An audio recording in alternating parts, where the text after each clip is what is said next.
Next question over here. Hi, yes. My name is Patrick. I'm a student in Centennial College. My question is, in Islam it says, Jesus Christ, peace be upon him, is not the Son of God. When we are all children of Allah and born of mother and father, for he is only born of a mother, why is he not the Son of God?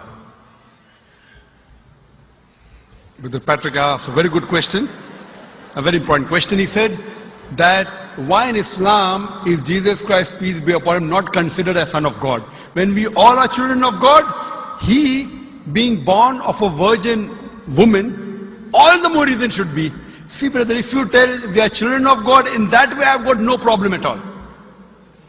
If you read the biblical language, if you say that we are children of God and Jesus is Son of God, in that context, meaning he is person who follows the commandment of God, most verily all the messengers of God, they are sons of God. But the problem is, if someone says he is not a normal son, but he is the begotten son, then there's a problem. Because if you read the Bible have got sons, the God has got sons by the tons. If you read the Bible, Adam is son of God, Ephraim is son of God, Israel is son of God. It's mentioned in the book of Romans, chapter number 8, all those who are led by the Spirit of God, they are sons of God. That means if you follow the commandment of God, you're a son of God. I've got no problem with that phrase at all. But today, that phrase has been misunderstood.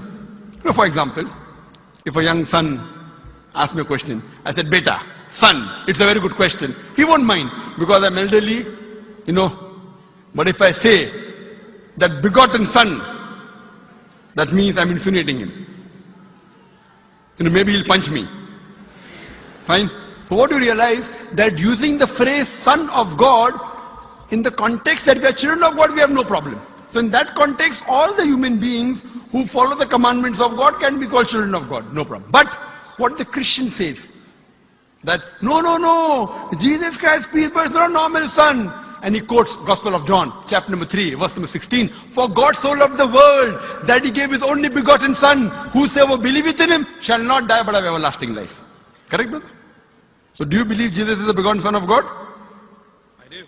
You believe, fine. Now this verse which I quoted, Gospel of John, chapter number 3, verse number 16, it's from King James Version. For God so loved the world that he gave his only begotten son. Whosoever believeth in him shall not die but have everlasting life. Now when you read the Revised Standard Version of the Bible, revised by Thaidu scholars, Christian scholars of the highest eminence, backed by 50 different cooperating Christian denominations, they say that this word begotten is an interpolation, it's a fabrication, it's a concoction, it's an adulteration. Who's saying? Not Muslims, not Hindus. Thaidu Christian scholars of the highest eminence in the Revised Standard Version of the Bible, they say begotten is an interpolation, it's a fabrication, it's a concoction, and they're thrown out of the Bible. So if you say Jesus is Son of God, like Adam, like Ephraim, like Israel, I have no problem. The moment you say begotten, I want to ask you the question, what is the meaning of begotten? Brother, what is the meaning of begotten? Begetting is an animal act. It's the function of lower animals of sex. And when you say that he was born to Mother Mary, virgin, what are you insinuating? And if you say, because Jesus Christ, peace be upon him, is God or Son of God, because he was born to Mother Mary, Quran gives the reply in Surah Imran, chapter number 3, verse number 59. Inna masala Isa indallahi ka masala Adam. Khalaqa min turab. That when they say the similitude of Jesus in front of Allah is the same as Adam. They were born from dust and said, be and it was. If you say that Jesus Christ is God because he had no father and only mother, then Adam, peace be upon him, is a greater God. He had no mother and no father according to the Bible.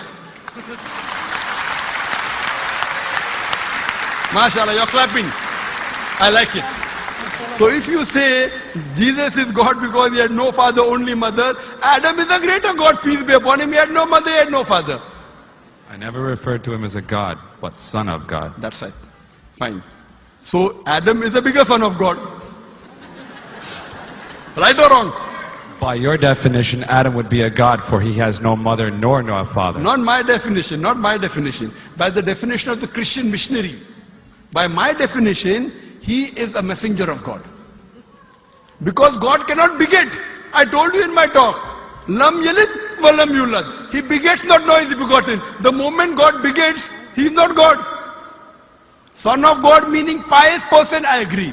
That's the reason Allah subhanahu wa ta'ala in the Quran, in 99 attributes, he has missed out Ab, father. Why? It's a good attribute, but Allah did not mention Ab meaning father because people started having wrong meaning of the word father. So he used the more difficult word Rab, but did not use Ab. Logically it's fine, but Almighty Allah subhanahu wa ta'ala purposely did not use the attribute Ab in the Quran because people will misunderstand. That's the reason English-wise, saying Jesus is the Son of God, meaning messenger of God, I'm with you. But the moment you say begotten Son, I have objection. So you say Jesus is a messenger of God, I say peace be upon him after his name.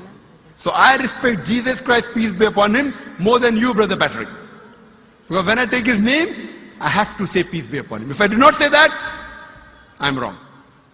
So I love Jesus Christ, peace be upon him, more than you. I follow his teaching more than you. And if you want, I can prove it to you. That's a different argument, not for tonight. Sorry? That's a different argument and not for tonight. Okay, fine. I'll give you a few things. Jesus Christ, peace be upon him. Fine? If you read the Bible, he was circumcised on the 8th day. Fine? Majority of all the Muslims are circumcised, the Christians aren't. So if you say Christian means a person who follows the teachings of Jesus Christ, peace be upon him, then it's mentioned in the book of Leviticus, chapter number 11, verse number 7 to 8. It's mentioned in the book of Deuteronomy, chapter number 14, verse number 8, you should not have pork. It's mentioned in the book of Isaiah, chapter 65, verse number 2 to 5, should not have pork. Muslims don't have pork, most of the Christians have pork. If you read the book of Ephesians, chapter number 5, verse number 18, in the book of Proverbs, chapter number 20, verse number 1, it says you should not have alcohol. Muslims as a whole don't have alcohol, most of the Christians have alcohol. If you say Christian means a person who follows the teachings of Jesus Christ, peace be upon him, we Muslims are more Christian than the Christians themselves. We love him. We respect him. If you say, I love Jesus Christ, peace be upon him, but don't follow his teachings, your love is false. We, therefore, mashallah, I love Jesus Christ, peace be upon him, more than most of the Christians. Because I follow his teachings, I respect him, I revere him. And Jesus Christ also said, in the Gospel of John, chapter number 16, verse number 11 to 14, I have many things to say unto you, but ye cannot bear them now. For he, when the Spirit of truth shall come, he shall guide you unto all truth. He was talking about Prophet Muhammad to come. So Jesus Christ, peace be upon him, said, you have to believe in the last and final messenger, Prophet Muhammad sallallahu alaihi wasallam. So even that way I'm following Jesus Christ, peace be upon him. I believe in Prophet Muhammad. Do you believe in Prophet Muhammad as the messenger of God? I do. MashaAllah. Now you're more closer to... Allahu Akbar. Allahu Akbar. Subhanahu wa ta'ala. Now he wants to say the Shahada, and then we will move on and say Ashhadu an La ilaha illallah wa ashhad an Muhammad Rasulullah.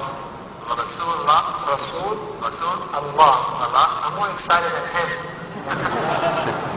Allahu Akbar. Allahu Akbar. Allahu Akbar. Allahu Akbar. Allahu Akbar.